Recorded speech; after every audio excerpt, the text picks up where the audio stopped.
নমস্কার। আজকে ইউটিউবের এই ভিডিওটাতে একটু অন্যরকম কিছু কথা বলবার জন্য আমি এসেছি। আসলে আমরা আমরা যখন ছোট ছিলাম সেই সময় আমাদের অর্থনৈতিক অবস্থা কেমন ছিল এটা তো আজকের প্রজন্ম বুঝবে না। তো বাস্তব যেটা সেটা হচ্ছে আমরা তখন কিন্তু খুব বড়লোক ছিলাম। আমরা বড়লোক ছিলাম কারণ আমাদের বাড়িতে নৌকা থাকতো। এই রাস্তায় একটু জল জমে গেছে, বৃষ্টি হয়েছে, রাস্তার ওই মাটির রাস্তার দিয়ে গল গল করে জল যাচ্ছে, ওই জলটা আমরা কীভাবে পার করব? ওই জলটা আমরা ওই নৌকায় করে পার করতাম।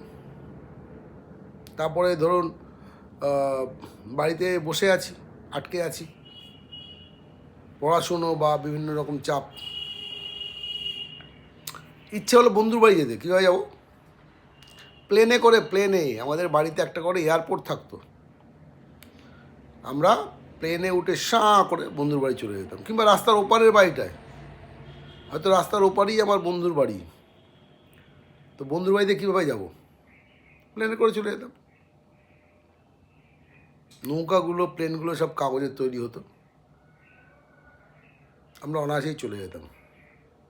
বাবা ছোটোবেলাতে ব্যবসায়ী কিনে দিয়েছিল, ব্যবসায়ী একটা। সেই ব্যবসায়ীতে আমরা দুটো ভাই বসে বসে ব্যবসায়ী হয়ে গেছিলাম। কখনো আমি টাকা মালিক হতাম অনেক টাকার, কখনো আমার ভাই আমার অনেক টাকার মালিক হতো। আমরা ছোটোবেলাতে ব্যবসা শিখে ফেলেছিলাম, অনেক বড় ব্যবসায়ী হয়েছিলাম, অনেক টাকার মালিক হয়েছিলাম। তারপরে আমাদের মাল বিক্রি করবার জন্য আমাদের কাছে দাড়িপাল্লা থাকতো। নারকোলের যে মালা হতো না, মালা মানে আচা যাকে বলে, সেটা দিয়ে আমরা দাড়িপাল্লা বানাতাম পাটকাঠি দিয়ে, কখনো ছোট বাঁশ বা কাঠের টুকরো, সরু টুকরো দিয়ে। সেইটা দিয়ে আমরা একদম কড়াই গন্ডায় সোনার মাপ দিয়ে মাল বিক্রি করতাম। যত বড় হচ্ছি না, বুঝতে পারছি যে সেই সময় আমাদের সেই যে বেহিসাবি বড়লোকিপানা, সেই বেহিসাবি বড়লোকিপানাটা আমাদেরকে আজকে গরিব করে দিয়েছে। আমরা গরিব হয়ে গেছি। তো কিছুদিন বলে তাও 5-6 বছর হবে, 5-6 বছর আগে বারাসাতের একটা এনজিও, যারা মূলত জিওগ্রাফি নিয়ে কাজ করে, জিওগ্রাফিক্যাল সোসাইটি, তারা আমাকে বিশ্ব পরিবেশ দিবসের 5ই জুন আমাকে তারা নিমন্ত্রণ করেছিল বক্তৃতা করার জন্য। তো আমি জীবনে প্রথমবার, আমি সাধারণত আমার যা সাবজেক্ট এটা সম্পূর্ণ তার বাইরের বিষয়, একটু লোভ হয়েছিল নিমন্ত্রণ পাওয়ার পরে। তো বক্তৃতা করতে গেছিলাম, সেখানে গিয়ে দেখলাম যে যারা ওখানে শ্রোতা, একটা বড় ঘর, ওই হল থাকে না, হল ঘর টাইপের একটা বড় ঘর, যেখানে 40-50 জন বসতে পারে, এরকম একটা হল ঘর। তার মধ্যে যারা শ্রোতা তারা সকলেই জিওগ্রাফি নিয়ে, কেউ বিএসসি পড়ছে, কেউ এমএসসি পড়ছে, তারা হচ্ছে শ্রোতা। কোনো এর বাইরে অন্য কেউ ছিল না, এমনকি তাদের বাবা মারাও ছিল না, শুধু ওই স্টুডেন্টরা যারা জিওগ্রাফি নিয়ে বিএসসি অথবা এমএসসি পড়ছে। তো আমি তো দেখে চমকে গেলাম, আরে আমি তো একটা অতি সাধারণ মানুষ, ওই সব ছেলেমেয়েগুলো তো ভগবান, তাই না? ওরা জিওগ্রাফি নিয়ে বিএসসি এমএসসি পড়ছে, কি এবার বক্তৃতা করতে হবে। যখন পৌঁছে গেছি, আমার আগে যিনি বক্তা ছিলেন তিনি একটা স্কুলের জিওগ্রাফির টিচার। তো উনি প্রথমে বক্তৃতা শুরু করলেন। বক্তৃতা শুরু করতে করতে করতে করতে অনেক দূর, অনেক মানে জিওগ্রাফির টিচার না, সে তো বুঝতেই পারছেন জিওগ্রাফি বোঝাচ্ছে, ইরোশন বোঝাচ্ছিল, মাটির ইরোশন হয়, সেখানটা বাঁচাতে গেলে গাছ লাগাতে হয়, গাছের শিকড় মাটিটাকে ধরে রাখে, তারপরে ওই কারখানার চিমনি দিয়ে যে ধোঁয়া বেরোয় সেই ধোঁয়া কীভাবে আমাদের পরিবেশকে দূষণ করে দেয়, গাছ কীভাবে সেই পরিবেশ দূষণ থেকে আমাদের বাঁচায়। একজন মানুষ তার 70 বছর বয়স পর্যন্ত যতটা অক্সিজেন নেয়, সেই অক্সিজেনের দাম 5 কোটি টাকা। বিনা পয়সায় সে অক্সিজেনটা পায়। গাছ কেটে ফেললে সেই মানুষগুলো আর বাঁচবে না, কারণ তারা অক্সিজেন পাবে না। এরকম মানে বিস্তারিত বিস্তারিত বোঝাচ্ছিলেন। ইলেকট্রিকের যে থার্মাল পাওয়ারগুলো আছে, সেই থার্মাল পাওয়ারের যে চিমনিগুলো হয়, অত উঁচু কেন করা হয় সেই চিমনিগুলোকে? তারপরেও কি সেখান থেকে কোনো দূষণ হয় না? হয়তো এরকম অনেক কিছু বোঝাচ্ছিলেন। তো এই দূষণ বোঝাতে বোঝাতে প্রায় 1.5 ঘন্টা উনি বক্তৃতা করেছেন, 1.5 ঘন্টা। তো আমি লক্ষ্য করছিলাম দর্শক আসনে যারা বসে আছে ছাত্রছাত্রীরা, তারা অনেকে ঘুমিয়ে পড়ছিল, হাই তুলছিল, পকেটে মোবাইল নিয়ে ঘাঁটছিল। আমি না ভাবলাম এরপরে যদি আমি বলতে উঠে আবার রকম 1.5 ঘন্টা বলি, তাহলে দর্শক আসন থেকে একদম সরাসরি জুতো ছুঁড়ে এসে উড়ে এসে আমার আমার মুখে লাগবে। সুতরাং ওটা করা যাবে না, আমাকে অত কথা বলা যাবে না। তো স্বাভাবিক কারণে মাস্টারমশাই যখন থামলেন, এবার আমার টার্ন, আমি উঠলাম বক্তৃতা করতে। তো উঠে আমি প্রথমেই ছাত্রছাত্রীদের কাছে হাত জোড় করে বললাম যে আপনারা আমার সন্তান সম, আপনারা সবাই জিওগ্রাফি নিয়ে পড়েন, শুনে খুব ভালো লাগছে।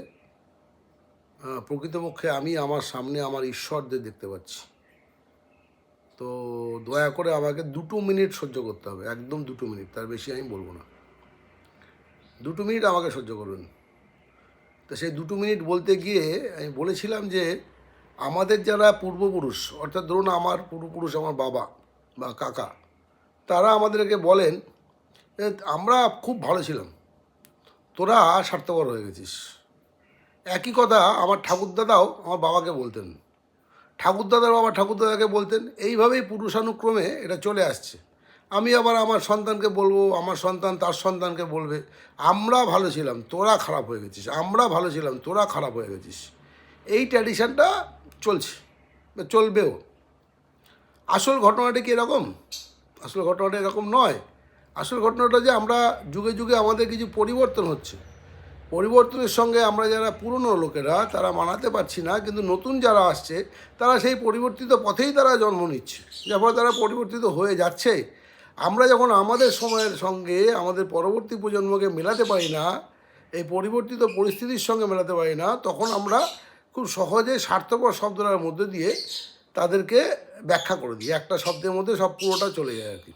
যাই হোক, তো আমি ওই স্টুডেন্টদেরকে বলেছিলাম যে দেখুন, এই যে বলা হচ্ছে না যে আপনারা স্বার্থপর, আপনার বাবা কাকারা বলছে তুই স্বার্থপর হয়ে গেছিস, আপনারা স্বার্থপরের চূড়ান্ত জায়গায় চলে যান, চূড়ান্ত জায়গায় এত স্বার্থপর হয়ে যান যে আপনার বাঁ হাত কী করবে ডান হাত সেটা জানতে পারবে না। বাঁ হাতের ক্ষতি হলে ডান হাতের বয়ে গেছে, এইভাবে স্বার্থপর হয়ে যান। এত স্বার্থপর হয়ে যান যাতে করে আপনার বাঁ হাতের কী হবে সেটা ডান হাত যারা জানতে না পারে, বা বাঁ হাত কোনো ঘটনা ঘটালে। এরপর আপনি কি করবেন? এরপর আপনি এটা ভাবতে থাকুন যে আমি যতদিন পৃথিবীতে বেঁচে থাকব, পৃথিবীটা সবুজ থাকবে, গাছপালা সব সবুজ, আকাশটা নীল, পাখি ডাকবে, জলেতে হাঁস চড়ে বেড়াবে, গরুর হাম্বা হাম্বা ডাক শুনতে পাবো, ছাগলরা ঘুরে বেড়াবে, কুকুর থাকবে, মুরগি থাকবে, আমরা থাকবো, সবাই থাকবে। যেদিনকে আমি মরে যাব, দুনিয়া যাক ভাঁড়মে, আমার দেখার দরকার নেই। সবাই মিলে প্রত্যেকে নিজের মতন করে প্রতিজ্ঞা করুন যে আমি যতদিন পৃথিবীতে থাকব ততদিন আকাশটা নীল, গাছপালাগুলো সবুজ, মাঠে সোনার ধান ফলবে, জলে রূপলি শস্য তৈরি হবে, কোথাও কোনো দূষণ থাকবে না, কোথাও কোনো অশান্তি থাকবে না, কোনো গণ্ডগোল থাকবে না। আমি যেদিনকে মারা যাব তাও দুনিয়া যাক ভাঁড়বে, দেখার দরকার নেই, বয়ে গেছে। কিন্তু এই প্রতিজ্ঞাটা করে নিন, পৃথিবীটা ভালো হয়ে যাবে, পৃথিবীটা ভালো হয়ে যাবে। তো এইটুকখানি বলে আমি ওদেরকে বিদায় নিয়েছিলাম। আজকে সেই কথাগুলো আমি আপনাদেরকে শোনাতে এলাম। এই মুহূর্তে আমার একটা গান মনে পড়ে যাচ্ছে।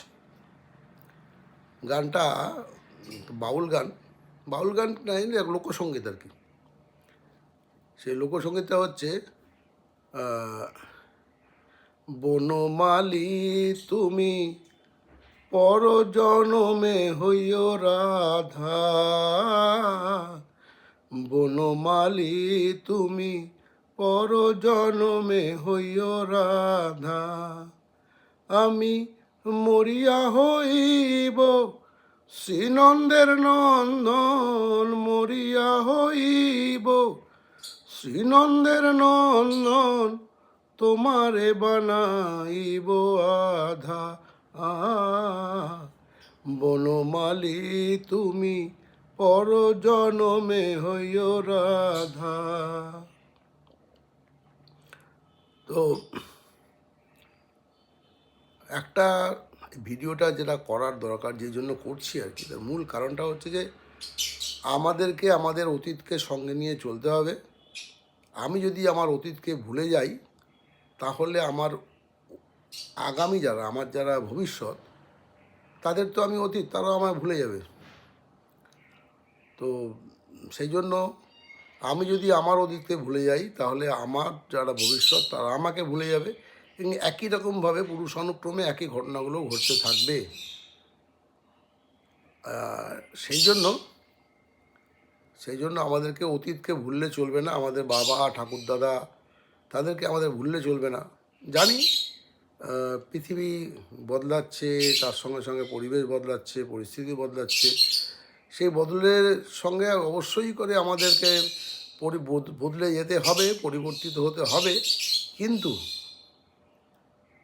তারপরেও আমি যদি আমার অতীতকে ভুলে যাই, তাহলে আমার অতীত আমাকে ভুলে যাবে।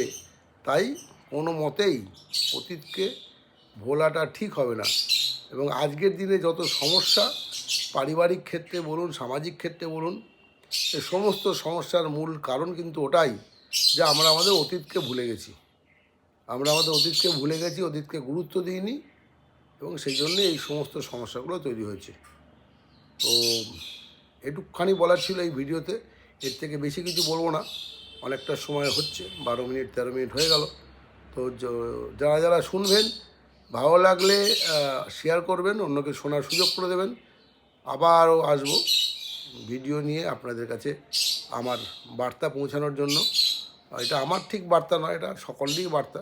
আমি একটু বলছি গুছিয়ে, হয়তো অনেকেই বলতে চান এই কথাগুলো। ভালো থাকবেন, নমস্কার।